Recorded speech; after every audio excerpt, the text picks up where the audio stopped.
दोस्तों, आज की कहानी ऐसी घटना के ऊपर है कि सजा सुनाते वक्त जज साहब को भी एक दिन के लिए कानून बदलना पड़ा। आखिर कौन थी वो लड़की जिसको सजा सुनाते वक्त जज साहब को भी एक दिन के लिए कानून बदलना पड़ा?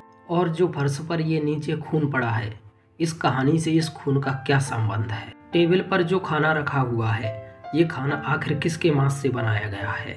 आखिर इस लड़की ने अपने बॉयफ्रेंड के सर का क्या किया? ये सारी बातें आपको इस कहानी के अंदर पता चलने वाली हैं, तो बने रहिए मेरे साथ इस वीडियो के अंत तक। साल 1955 ऑस्ट्रेलिया के एक छोटे से गांव में कैथरीन नाइट नाम की एक लड़की का जन्म हुआ। कैथरीन नाइट का बचपन बहुत ही दुखों से भरा हुआ था। कैथरीन नाइट को ना ही उसके शराबी माँ बाप अच्छे से रखते थे, ना ही उसके बड़े भाई बहन उसके साथ अच्छा व्यवहार रखते थे। कैथरीन नाइट इस बात को सोचकर अपने आप को संतुष्टि देती थी कि अभी के लिए मेरा जीवन सही नहीं चल रहा है, लेकिन आगे जाकर मेरे जीवन में शांति और खुशहाली आएगी, मेरा भी एक अच्छा परिवार होगा, और जो व्यवहार आज मेरे साथ हो रहा है, आगे जाकर मैं अपने बच्चों के साथ ऐसा कभी भी नहीं होने दूंगी। ये सोचकर वो अपने आप को हर रोज संतुष्टि देती रहती थी। ऐसी सारी समस्याओं के साथ कैथरीन का बचपन निकल रहा था और वो धीरे धीरे बड़ी हो रही थी। जैसे जैसे वो बड़ी हो रही थी, अपने साथ के उम्र के लड़कों से मिलना जुलना उसका शुरू हुआ। कैथरीन जितने भी लड़कों से मिलती थी, उनके साथ ज़्यादा दिनों तक उसका रिश्ता नहीं टिकता था, क्योंकि कैथरीन के स्वभाव से कोई भी लड़का मैच नहीं करता था और थोड़े दिनों के बाद मनमुटाव हो जाता था और ये रिश्ता बिगड़ जाते थे। धीरे धीरे आया साल 1995। तब कैथरीन बिल्कुल अकेली हो चुकी थी। उसको लगने लगा कि मुझे अब किसी न किसी पार्टनर की ज़रूरत है, और उसकी उम्र भी 40 साल हो चुकी थी। इसी साल 1955 में उसे एक लड़का मिला, जॉन प्राइस। ये लड़का इसकी ज़िंदगी में इस तरह से आया कि उसकी ज़िंदगी में खुशियाँ भर गईं, क्योंकि ये लड़का उसके स्वभाव से बिल्कुल मैच कर गया था और उसके हर सुख दुख में इसका साथ देने लगा। तब कैथरीन को भी लगा कि ये लड़का मेरी ज़िंदगी संभाल सकता है। फिर धीरे धीरे समय निकलने लगा। इस रिश्ते को कम से कम 5 साल हो चुके थे। कैथरीन और जॉन प्राइस के रिश्ते में भी मनमुटाव होने लगा, धीरे धीरे झगड़े होने लगे। लेकिन सबसे बड़ी समस्या तब बनी जब कैथरीन ने जॉन प्राइस से शादी करने को कहा। इस रिश्ते की बात को करते ही जॉन और कैथरीन के बीच हाथापाई हो गई। कैथरीन के हाथ एक चक्कू लग गया और वो चक्कू जॉन प्राइस के थोड़ा सा सीने में कट मार के निकल गया। इस बात से बहुत ज़्यादा झगड़ा हुआ और जॉन ने कैथरीन को घर से बाहर निकाल दिया। जॉन और कैथरीन का ब्रेकअप हो गया था। कैथरीन फिर एक अपार्टमेंट में रहने लगी और वापस वो अपने काम पर रेगुलर जाने लगी। कुछ दिनों के बाद कैथरीन अपने आप को अकेला महसूस करने लगी और उसे जॉन प्राइस की याद भी आ रही थी। फिर एक दिन कैथरीन जॉन के घर पर पहुंच गई और उसके घर का ताला उसने खोल लिया था, क्योंकि एक चाबी अभी भी कैथरीन के पास जॉन के घर की थी।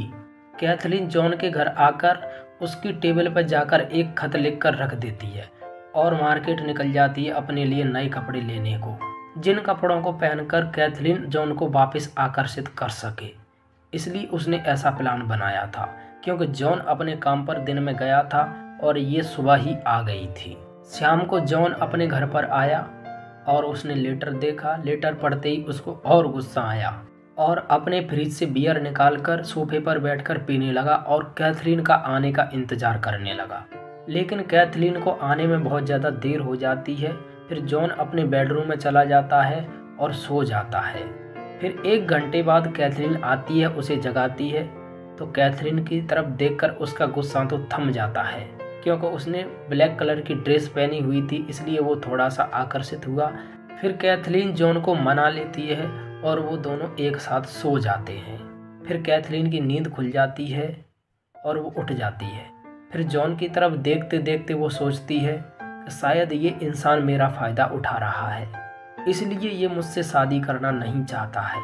इस बात को सोचकर उसके अंदर इतनी जलन पैदा हो जाती है कि उससे घृणा करने लगती है, और इतनी घृणा करने लगती है कि उसके घर से बाहर निकलकर अपनी गाड़ी में बैठकर और अपनी दुकान पर चली जाती है। जिस दुकान को वो चलाती थी वो एक मीट की दुकान थी। लोगों को वो मीट बेचा करती थी।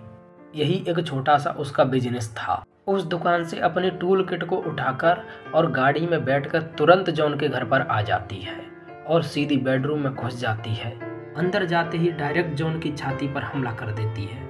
हमला करते ही जॉन तुरंत दरवाजे की तरफ भागता है और उसकी छाती में चाकू तो घुसा हुआ था और दरवाजे को खोल लेता है, लेकिन अब उसके अंदर इतनी ज़्यादा क्षमता नहीं बची हुई थी कि वो आगे भाग सके। वहीं पर गिर जाता है और उसका आधा शरीर दरवाजे के बाहर था और आधा शरीर दरवाजे के अंदर था। फिर कैथरीन उसका पैर पकड़कर और घसीटकर पीछे लेके जाती है और घर के आगे और पीछे के दोनों दरवाजे बंद कर देती है और उसकी छाती पर बैठकर 36 बार वार करती है। उसके बाद उसके मरने का इंतजार करती है और जाकर किचन में गर्म पानी रख देती है। गर्म पानी जैसे रखकर आती है तब तक जॉन की मौत हो जाती है।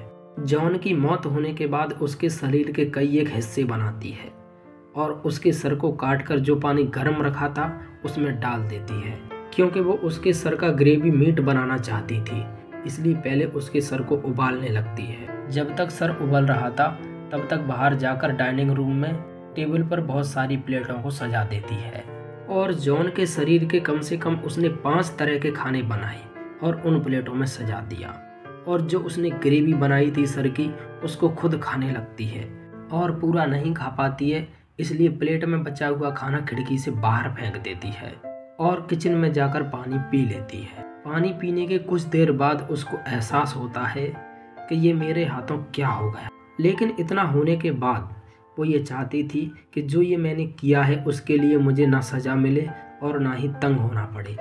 इसलिए वो बेडरूम में गई और नींद की गोलियों का सारा डब्बा खोला और पूरी गोली निकालकर उसने खा ली और वहीं बेहोश होकर गिर पड़ी। अब हम बात करेंगे कि इतना सब कुछ होने के बाद लोगों को कैसे पता चला कि ये सारी घटना घट चुकी है। जो आपने वीडियो में पहले देखा कि नीचे फर्श पर खून पड़ा है, टेबल पर खाना सजा हुआ रखा है। जॉन जिस कंपनी में काम करता था वहाँ पर जॉन गया नहीं, तो कंपनी ने एक आदमी उसके घर पर भेजा, तो उसने आकर देखा कि यहाँ तो कोई नहीं है, तो उसने दरवाज़ा खटखटाया, फिर पीछे का दरवाज़ा खटखटाया, लेकिन उसको एक दरवाजे पर खून दिखाई दिया। वो खून वही था जो जॉन ने दरवाज़ा खोला था, उसका शरीर आधा बाहर था और आधा अंदर था। तो उसके बाद वो तुरंत गया और कंपनी में पहुंचा। फिर वहां से कंपनी पुलिस लेकर आई और दरवाजे को तोड़ा, इस सारी घटना को देखा। उसके बाद बेडरूम में कैथरीन बेहोश पड़ी हुई थी, उसकी सांसें अभी भी चल रही थी, तो तुरंत उसको हॉस्पिटल लेकर गए और उसका इलाज हुआ। वो पूरी तरह से ठीक हुई, लेकिन मर्डर तो उसने ही किया था, ये तो सबको मालूम था। इसलिए जज साहब ने जब सज़ा सुनाई तो उसको 1 दिन के लिए कानून बदल कर सज़ा सुनाई गई कि इस औरत को किसी भी कारण से कभी भी छोड़ा नहीं जा सकता है जेल में से, ये उम्र भर जेल में ही सड़कर मरेगी। बाकी सजाओं में लोग बाहर भी आ जाते हैं, फिर जेल के अंदर चले जाते हैं, लेकिन इस लेडीज़ के लिए ऐसा कुछ भी कभी भी नहीं हो सकता है। दोस्तों, अगर कहानी पसंद आई हो तो प्लीज़ वीडियो को लाइक और चैनल को सब्सक्राइब जरूर करो, ऐसी ही और इंटरेस्टिंग कहानियों के लिए।